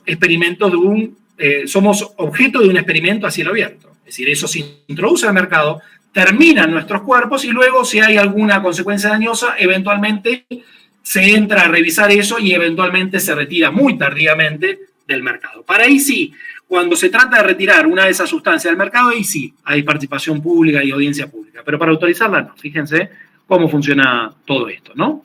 Entonces, hablamos de un Estado que está actuando como correa de transmisión de los intereses de esos agronegocios interesados en hacer esos negocios en nuestros territorios. Ahora, ¿qué impacto socioambiental genera ese modelo de agronegocio transgénico dependiente de fertilizantes sintéticos, de agrotóxicos y de transgénicos? Bueno, por lo pronto, enferma. Enferma a nuestra población tanto en el campo como en la ciudad. Aumento de los cánceres, enfermedades neurodegenerativas, enfermedades del sistema endocrino, abortos espontáneos, diabetes tipo 2, malformaciones, enfermedades respiratorias, enfermedades de la piel. ¿Solo en los pueblos rurales fumigados que conviven cotidianamente con el uso de los venenos? No. Todas y cada uno de nosotros estamos alcanzados, porque esos agrotóxicos se usan en esa cantidad, en esa variedad, están en el agua que bebemos, todos los estudios que la ciencia digna hace sobre agrotóxicos en agua los encuentran, están en el aire que respiramos, en mayor o menor medida, todos los estudios que la ciencia digna hace sobre agrotóxicos en aire los encuentran y están en los alimentos que comemos. Nuevamente, todos los estudios que la ciencia digna hace sobre residuos de agrotóxicos en nuestros alimentos los encuentran. Entonces, tanto en el campo como en la ciudad, esos agrotóxicos están llegando a nuestros cuerpos y si tuviéramos dudas de que están en nuestros cuerpos, toda la ciencia digna que los busca en leche materna, en cordón umbilical, en placenta, en orina, en sangre, los encuentra. Entonces, estamos todos alcanzados por estos 600 millones de litros de agrotóxicos por año. Y eso nos está enfermando y nos está matando, por un lado. En segundo lugar, destruye los bosques, selvas humedales para darle lugar al paso de los monocultivos. Entonces, tuvimos a esto que se llama la extrapampianización del sistema, ¿no? Trasladar el sistema a la pampa húmeda a partir de estos monocultivos transgénicos hacia la región chaqueña. Y lo hicimos a fuerza de desmonte. No se nos ocurrió mejor cosa que desmontar para darle lugar a esos monocultivos, ¿sí? Inaugurando una de las tasas de deforestación más altas del mundo. Argentina tiene el triste privilegio de ser uno de los 10 países que más ha deforestado en el mundo, a pesar de tener una hermosísima ley de presupuestos mínimos de protección de bosque, ¿no? Que es vulnerada sistemáticamente.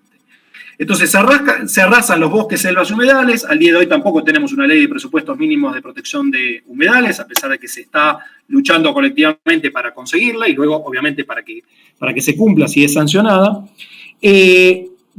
Generamos desplazamiento de las comunidades campesinas y de los pueblos originarios, porque las tierras que ellos ocupaban pasaron a ser apetecidas por el agronegocio, generando conflictos por la tierra, muchos de ellos violentos. En esta clave hay que leer los conflictos territoriales con los pueblos originarios y las comunidades campesinas.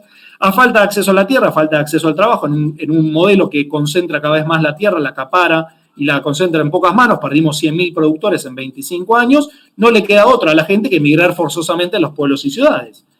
Migran forzosamente a los pueblos y ciudades no para tener condiciones de vida dignas, sino en general para hacinarse en los extrarradios de las grandes ciudades. Y Argentina, que es el octavo país en superficie del mundo, tiene el 92% de su población hacinada en pueblos y ciudades, ¿sí? Es decir, tenemos la tasa de urbanización más alta prácticamente del mundo después del Principado de Luxemburgo, ¿no? Y todo esto tiene que ver con este modelo agroindustrial dominante. Como si eso fuera poco, medidas que vienen a profundizar ese modelo, como la propuesta de Mal Desarrollo, instalar las 25 megafactorías porcinas, de las que ustedes habrán escuchado hablar, porque justamente la ventaja competitiva que hoy ofrece Argentina para la instalación de esas megafactorías porcinas es la amplia disponibilidad de maíz transgénico y de soja transgénica, que es la base de la alimentación de esos 400.000 cerdos que van a estar hacinados en cada una de esas megafactorías porcinas. Pero esto se viene a sumar a un modelo de intensificación productiva animal, que es parte de este mismo modelo de agronegocios, que es muy destructivo del ambiente. No solamente por la contaminación del aire y del agua que hace por las excretas de esos animales, sino también porque son caldos de zoonosis de todo tipo, ¿no? Y esto lo estamos diciendo en el contexto de una pandemia global de coronavirus, donde, si bien no sabemos el origen exacto de este SARS-CoV-2 responsable de la pandemia actual, lo cierto es que abrimos el siglo XXI con una gripe aviar, originada justamente en la producción intensiva aviar, una gripe porcina, originada justamente en las megafactorías porcinas, y no se nos ocurre mejor idea que propiciar el desembarco de 25 megafactorías de cerdos para producir carne de cerdo para destinar a China, ¿no? ¿A quiénes va a beneficiar eso? Si eso no lo detenemos a tiempo, solamente a esos grandes productores de soja y maíz de la región chaqueña, que en vez de mandar ese grano con bajo valor agregado directamente al puerto, como lo hacen hoy, lo van a convertir en carne para maximizar su margen de ganancia. Es decir, grandes pesares, grandes violaciones a los derechos humanos, ganancias para unos pocos, como es la tónica de este sistema agroindustrial dominante. Veo que se está acabando mi tiempo, pero con esto, ¿qué les quiero decir?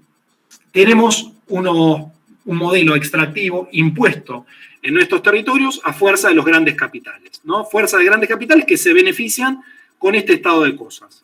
Y podemos tener un andamiaje constitucional y legal muy bueno, pero luego tenemos la realidad de esos proyectos de mal desarrollo impuestos por la fuerza de esos capitales en alianza, en articulación con la ramificación de esos intereses, la política, la ciencia, la academia, financiada directa o indirectamente por estos grandes capitales. Por eso, si realmente queremos vivir en un país en el que los derechos humanos que están reconocidos constitucionalmente, que ustedes van a aprender en la Constitución, sean una realidad efectiva para todos y para todos, no nos va a quedar otra que integrarnos a procesos de lucha colectiva, ¿sí? Y de hecho, el aporte que hacemos desde la red de abogadas y abogados es contribuir desde lo que nosotros podemos aportar a esa lucha colectiva, ¿no? Lo mismo hacemos en la UAC, que es la Unión de Asambleas de Comunidades, que tiene su comisión de asesoramiento legal, y donde convergen todas las asambleas socioambientales del país, ¿no? Que dan la pelea en los distintos territorios contra estos proyectos de mal desarrollo extractivos que pretenden imponer, ¿no? Así que esta es un poquito la idea que les quería transmitir. Y transmitirles la invitación, por más que todavía sean estudiantes, en nuestra red tenemos estudiantes, fíjense en nuestras redes, Redasa, Red de Abogadas y Abogados por la Soberanía Alimentaria, y si alguna o alguno de ustedes les interesa sumarse a este camino colectivo en defensa del buen vivir y de los derechos humanos en los territorios, nos avisa con mucho gusto. Y por último, y con esto termino, tenemos en este momento grandes amenazas que pueden poner a prueba nuestra fuerza como colectivo, ¿no? Como comunidad frente a estas cosas. Megafactorías porcinas, sin ir más lejos, trigo transgénico, todavía estamos a tiempo de frenarlo, y la megaminería en distintos proyectos a lo largo y ancho del país a sus anchas, ¿no? Lo mismo que el fracking, es decir, hay herramientas. La idea de esta disociación entre la Constitución y lo que sucede en la realidad es que como abogadas, como abogados, pongamos el cuerpo y nos valgamos de esas herramientas que están, ni más ni menos, como bien decía Nahuel, en la Constitución y en las leyes para hacerlas valer y que esos derechos humanos sean finalmente una realidad para todas y para todos. Gracias. Gracias, Marcos, súper interesante. Aparte nos aclarás mucho de estas cosas que por ahí no cuentan en las universidades, de hecho no las cuentan, y que nos ayuda a nosotros también a pensar estrategias y a la gente que trabaja la tierra como para tomar otras medidas, porque hay otras soluciones y hay otros modos, solamente que, bueno, lamentablemente no se sigue el camino más prudente. Como estudiante de Derecho, estamos agradecidos a todos, también a nuestras compañeras. Y para el cierre les voy a pasar la palabra a mi compañera Flor. Hola, buenas, ¿cómo andan a todos? Bueno, la idea es como ahora poder abrir un espacio donde podamos reflexionar, hacer preguntas, aportes. Me sumo al agradecimiento, me parece como muy importante todos los elementos que nos brindaron. Bueno, saber que hay un práctico en nuestra facultad que aborda estas temáticas. Después, bueno, todo lo que abordó con respecto a la educación ambiental, Ornella, súper interesante y necesario.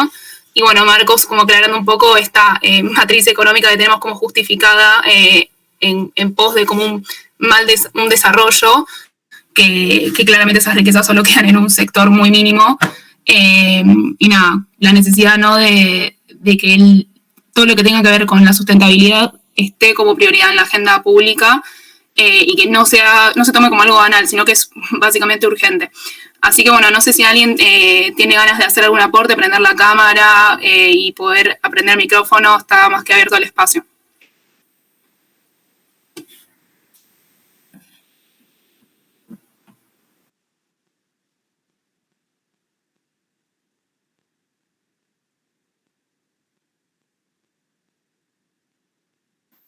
Anímense, si no, yo tengo una. Pero nada, está bueno que que se pueden hacer consultas. Por ahí el que no se anima a abrir el micrófono puede hacerlas por el chat también. Sí, es verdad, obvio.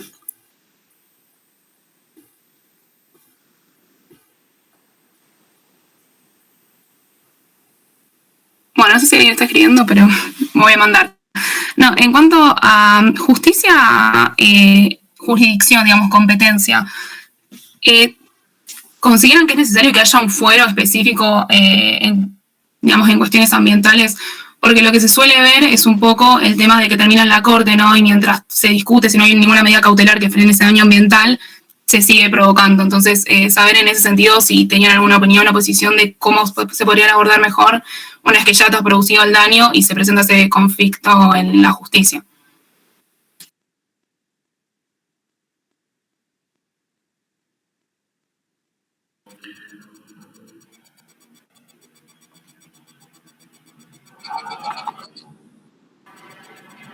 No sé, Nahuel, si la querés tomar vos esa. Sí, estaba esperando que alguno de ustedes tome la punta. No, adelante. Bien, avanza. Más que nada, hay una problemática respecto a la especialización que tienen los magistrados y el entendimiento que tienen de derecho ambiental, sin duda. Más que nada la problemática es el poco entendimiento que es, no tanto si los casos siempre terminan en la Corte Suprema y la demora que tienen, que bueno, es igual a la demora que tienen la mayoría de los casos en general.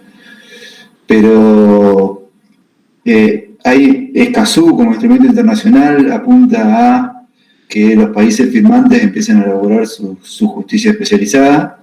Es uno de los objetivos que tiene Escazú, y sabemos que los tribunales especializados se han aplicado en otros países de América Latina con éxito. Entonces, totalmente creemos que son muy necesarios los juzgados especializados. Ya vemos que hay numerosa normativa y cuestiones procedimentales que son distintas en el derecho ambiental a otras ramas del derecho, como puede ser el civil o el penal. Entonces, coincido con ustedes de que son muy necesarios, ¿no?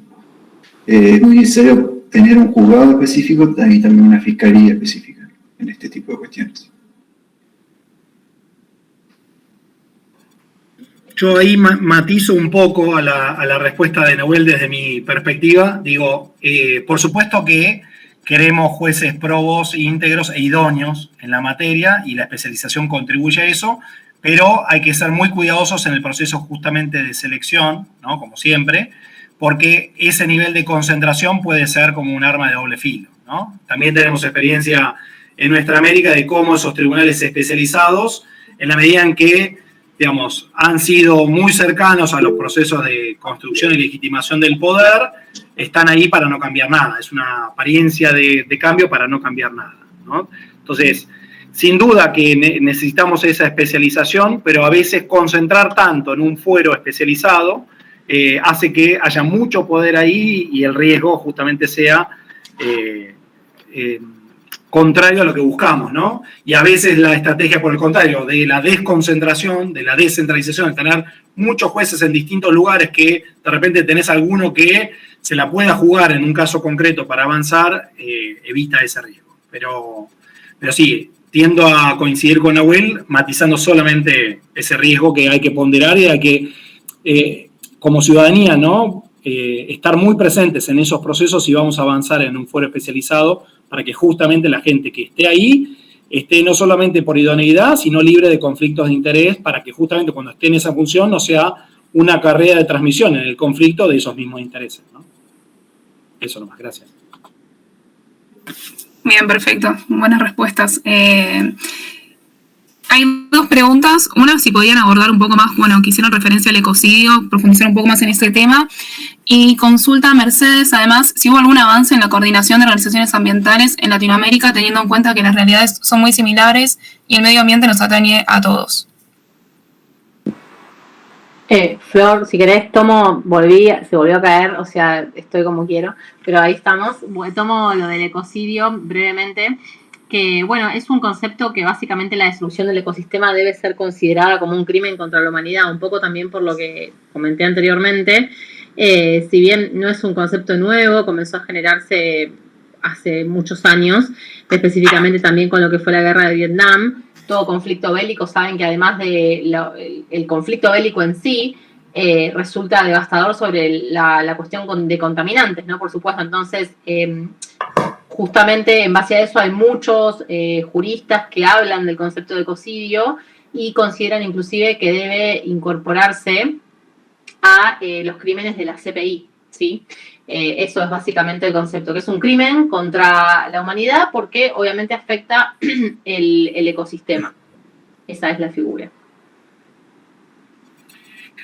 Yo agrego lo que dice Ornella, que en el año 2016 justamente tuvo un lugar un tribunal de opinión, ¿no?, contra la empresa Monsanto, llamado Tribunal Monsanto, del que participamos desde la Cátedra Libre de Soberanía Alimentaria con organizaciones de todo el mundo, ¿no?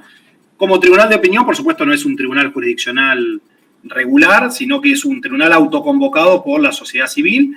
Y traigo esto a colación porque justamente los cargos que se le formulaban a Monsanto tenían que ver con la violación de distintos derechos humanos y con la figura de ecocidio, porque la apuesta política de ese tribunal era que justamente se incorpore, como bien decía Ornella, en el Estatuto de la Corte Penal Internacional la figura de ecocidio, ¿no? Y ahí la pueden buscar, la opinión consultiva de la Corte del Tribunal Internacional Monsanto, donde analiza los antecedentes de la figura de ecocidio, la define como un daño permanente a los ecosistemas de los que dependen todas las formas de vida para seguir viviendo, y señala a renglón seguido como conclusión, a partir de la evidencia producida en ese tribunal de opinión, que de existir la figura de ecocidio, Monsanto sería responsable justamente de la violación a ecocidas, ¿no? Por eso hablamos nosotros ya en nuestro país de estos modelos también ecocidas, ¿no? No solo modelos violatorios de nuestros derechos humanos, sino ecocidas, y hasta, como diría una enfermera del Hospital Garrahan, genocidas por goteo, ¿no? Porque están sometiendo a nuestros pueblos a condiciones de vida que los están enfermando y que los están matando. Y el desafío es grande, como decía Ornella. Modificar el Estatuto de la Corte Penal Internacional requiere, por supuesto, de la voluntad de los estados. Son procesos muy largos. Hay un caminito que empezó a rodar, pero es un proceso muy largo y muy lento. Y ahí tenemos que estar nosotros presionando colectivamente, justamente para que los estados tomen la posta, lleven y modifiquen ese Estatuto de la Corte Penal Internacional, de modo tal de que la Corte pueda, dentro de los crímenes que investigar el crimen de ecocidio. Y lo mismo a nivel nacional, para que esa figura de ecocidio esté receptada en el derecho interno, en caso concreto de Argentina, ¿no?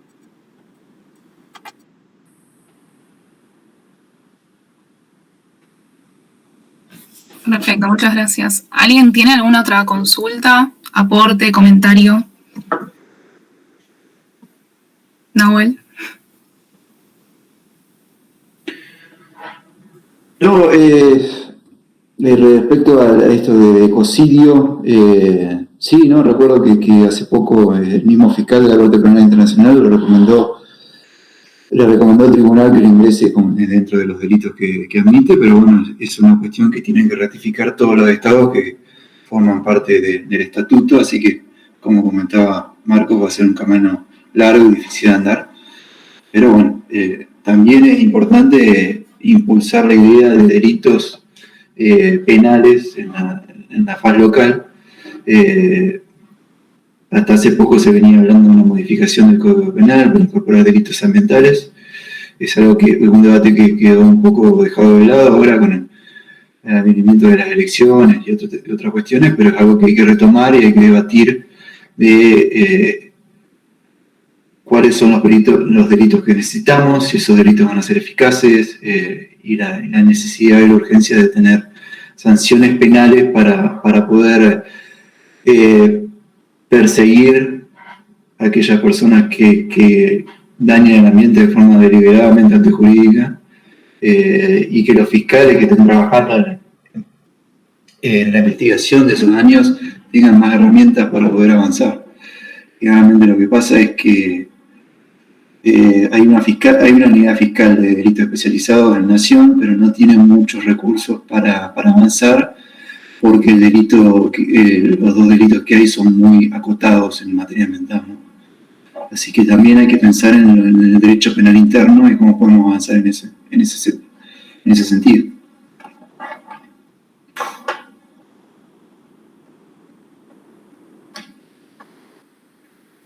Sí, Sí, Marisa, abrí el micrófono, tranqui.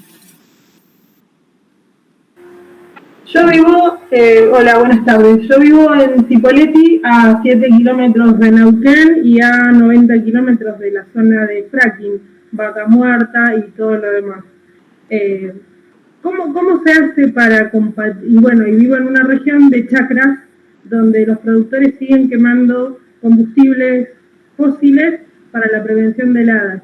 Entonces hay todo un tema con eso, lo que yo lo veo particularmente porque mis hijas tienen asma, entonces cuando los productores en la prevención de heladas prenden los combustibles fósiles para la prevención de las heladas, el humo ambiental es tremendo y se contamina toda la ciudad de Cipolletti y todo el Alto Valle. ¿Cómo se hace para compatibilizar esta cuestión de la producción, de que los chacareros no pierdan y compensar en la salud y el daño ambiental no sea tanto y el daño hacia la salud? ¿Qué hay que nos ampare a los ciudadanos?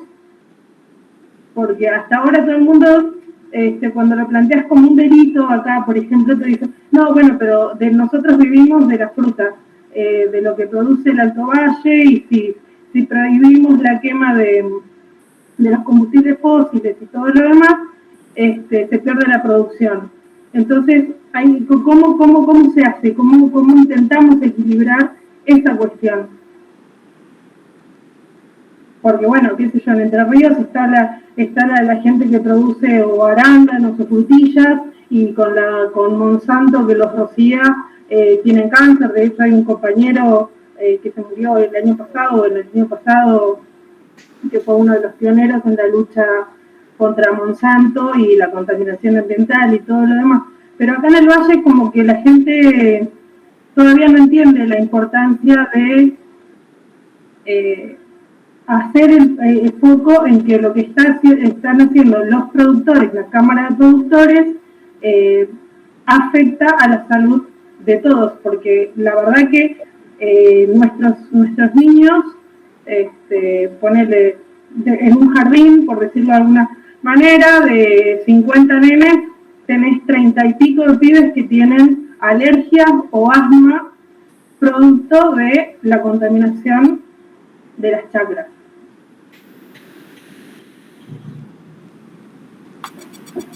Bueno, ahí Nahuel quizás te podrá orientar respecto de los caminos legales, pero sobre todo lo que ha pasado frente a problemáticas similares, Marisa, a lo largo y ancho del país, los pueblos se han tenido que organizar colectivamente para hacer epidemiología popular, ¿no? Como le pasaba, por ejemplo, a las madres, vos lo sabrás, ahí en Ituzaingó Anexo, en Córdoba, que empezaron a ir casa por casa porque empezaron a detectar una cantidad de cáncer exorbitante, ¿no? Y después identificaron que ese cáncer tenía mucho que ver con las plantaciones lindantes a las que vivían, ¿no? Lo mismo hicieron las madres en Puerto Piraí, en Misiones, no con las hojas, sino con los pinos, ¿no?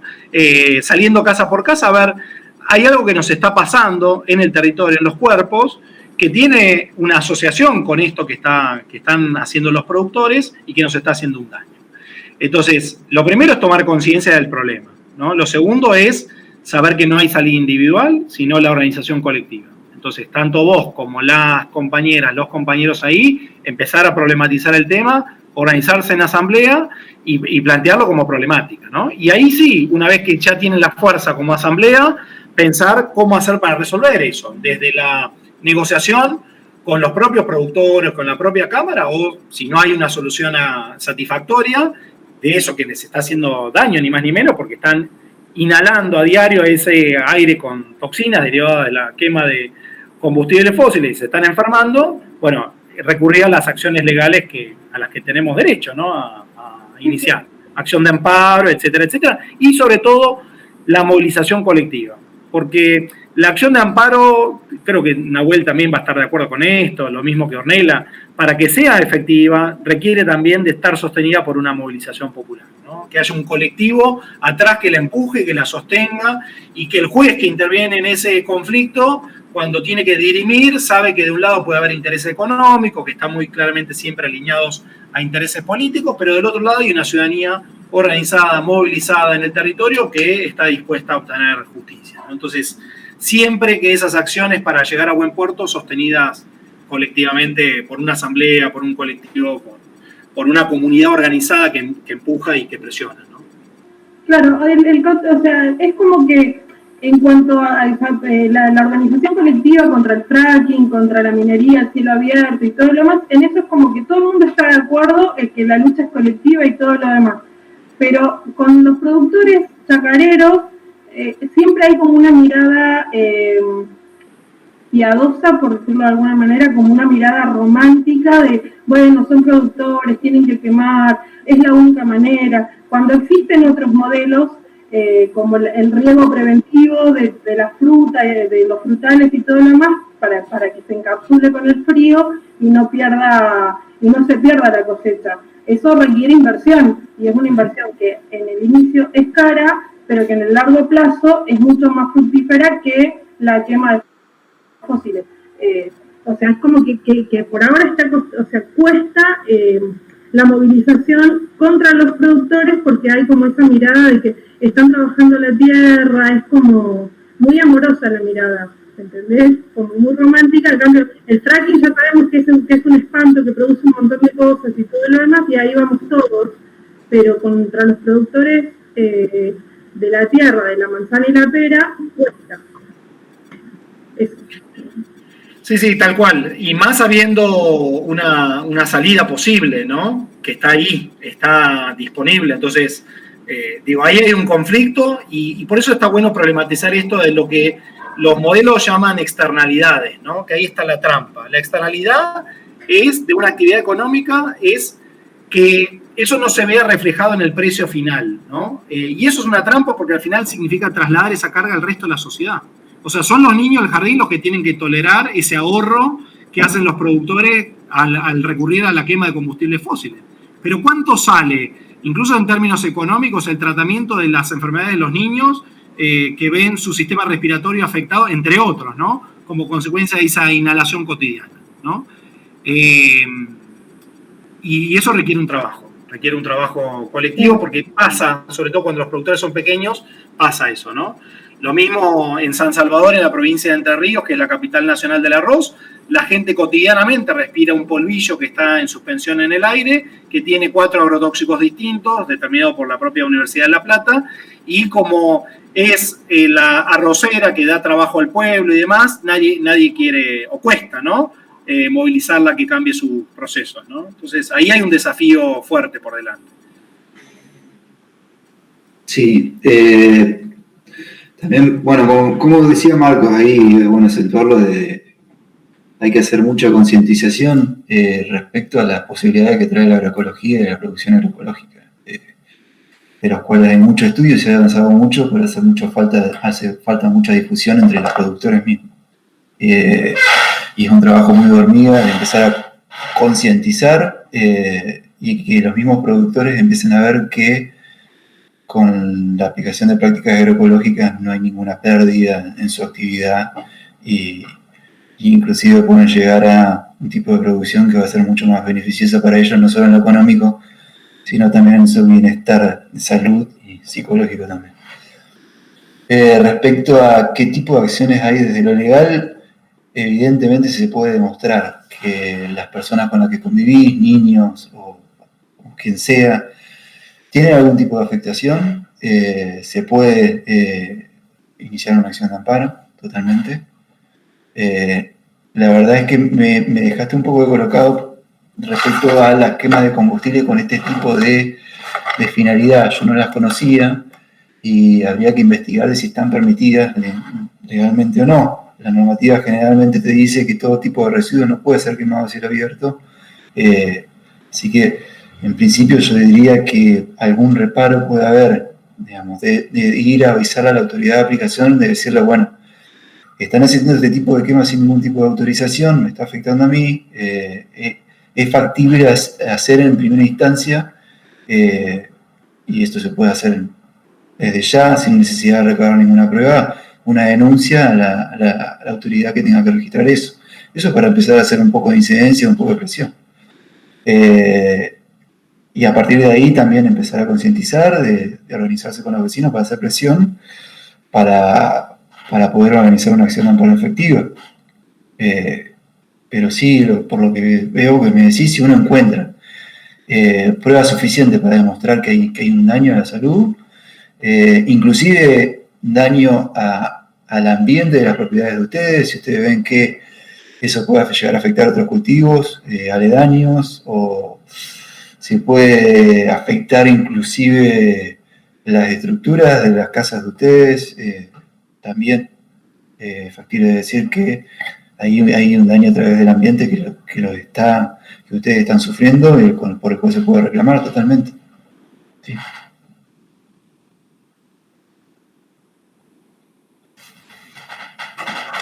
Ornella, no sé si vos querés hacer un aporte con respecto a esto. Si no, vemos si hay otra consulta, y si no, bueno, ya vamos haciendo el cierre, si no se hace tan tarde.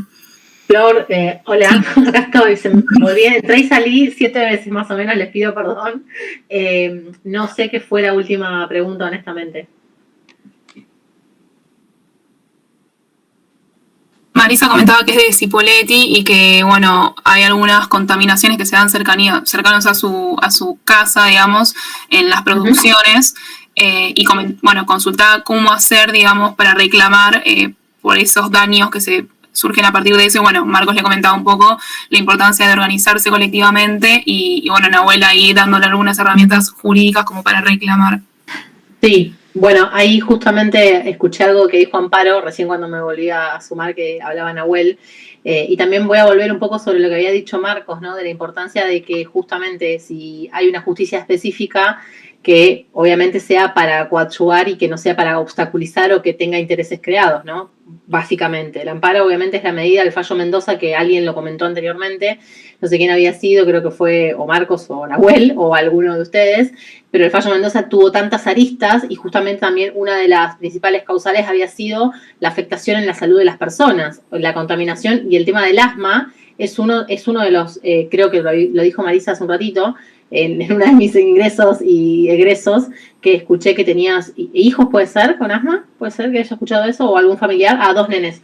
Bien, justamente el tema respiratorio, no solo el asma, sino las complicaciones a nivel de los pulmones que puede generar, y máxime con el tema de la pandemia, ¿no? También, o sea, la afectación del derecho a la salud es sumamente gravosa, entonces eso podría demostrarse en un amparo sanitario, entiendo yo. Nahuel quizás lo sabe mejor, pero tranquilamente podía demostrarse y bueno, llegaría en las instancias que sea necesario, y la acción, las medidas cautelares que se podrían pedir, la verdad es que, bueno, cuando es un tema de una afectación de algo tan colectivo, el fallo Mendoza, por ejemplo, que estaba, bueno, todos lo conocen, lo deben haber visto, pero cuando uno lo ve en el papel, ¿no? Uno dice, el fallo Mendoza, sí, cuando uno lo estudia, lo ves en constitucional, lo ves en derecho al medio ambiente. Yo hice un CPO que era el derecho al ambiente en la jurisprudencia, no me olvido más, muy interesante, no sé si sigue estando, muy interesante, y hablamos del fallo Mendoza, y cuando me tocó trabajar en una auditoría en Nación, cuando vi el fallo Mendoza, la parte de obra pública, llegaron 50 cajas con 50 expedientes cada uno de la cantidad de cuestiones que tenía, no solo ambientales, ¿no? Sino también toda la afectación de la cuenca de Riachuelo, afectación de amparos, había un montón de cuestiones a revisar. Entonces el derecho a la salud es principal, pero también hay otros derechos también que se ven vulnerados, ¿no? Y que, bueno, obviamente necesitan una tutela efectiva, Marisa. Así que comparto y, bueno, estamos a disposición si podemos ayudar en algo. No es mi expertise, pero por supuesto, o sea, en lo que podamos ayudar. Sí, agrego algo ahí, ya como para ir cerrando una reflexión final, de cómo como la salud es como el efecto más rápido que se llega a ver, y creo que a veces se justifica la falta de daño como momentáneo, o sea, o rápido, como para no prestarle atención al ambiente. Y creo que la salud es lo más grave, pero hay un montón de cosas anteriores que se siguen propagando y que a nadie le presta atención. Digamos, en nuestro país lo podemos ver en un montón de situaciones, ¿no? Los incendios, el avance de la megaminería, y cómo eso en los medios casi ni sale, o si sale, se lo hace de una manera como si fuesen casos aislados, no una interrelación de por qué eso sucede. Entonces, bueno, me parece que, como venimos diciendo, hay salidas, hay modelos productivos sustentables, hay manera de producir energías sustentables. El tema es esa voluntad política que es la que está faltando, y nada, tomar esa decisión como para, básicamente esto que comentaba Marcos, el derecho a vivir bien, o sea, eso es lo que estamos pidiendo, y no hay que perderlo de vista, y bueno, como futuros, y bueno, algunos ya operadores jurídicos, creo que eso lo tenemos que tener en cuenta, más allá de donde nos desempeñemos, siempre estar como luchando por esto. Así que bueno, no sé si alguien más quiere decir algo, pero bueno, volver a agradecer, fue como muy fructífero toda esta charla, los aportes, así que bueno, nada, eso, invitarlos, la semana que viene tenemos 2 paneles más, uno sobre el martes a las 18:30 también, sobre legalización de la marihuana, bueno, todo lo que ampara, y el viernes sistema penal e identidades criminalizadas. Así que los esperamos. Y por último, comentar que desde Sur venimos trabajando todo lo que tiene que ver con materia ambiental. Tenemos una herramienta que se llama Ambientes con Derechos, partiendo de esto, como comentaba Gaby al principio, de que es un sujeto de derechos, y no nos queremos quedar solo con la crítica de que falta perspectiva ambiental en nuestra facultad, sino que queremos hacer algo con respecto a eso. Así que más que invitados, invitadas a quienes quieran sumarse. Ahí veo que Sandra está levantando la mano. No sé si quiere decir algo.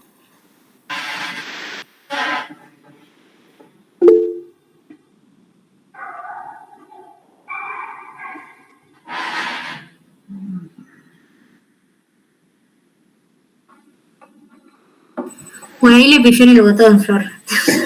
Sí, puede ser, la reexpuse, pobre, bueno. Bueno, nada, de nuevo muchas gracias y nada, que tengan un lindo fin de semana. Gracias. Muchas gracias a ustedes. Un placer. Noel, Ornella, gracias a Vicky. Gracias, perdón por la Buenas conexión. noches. Un abrazo, Marcos, Nahuel, chicas, muchísimas gracias. Chau, chau. Un abrazo, chicas, gracias.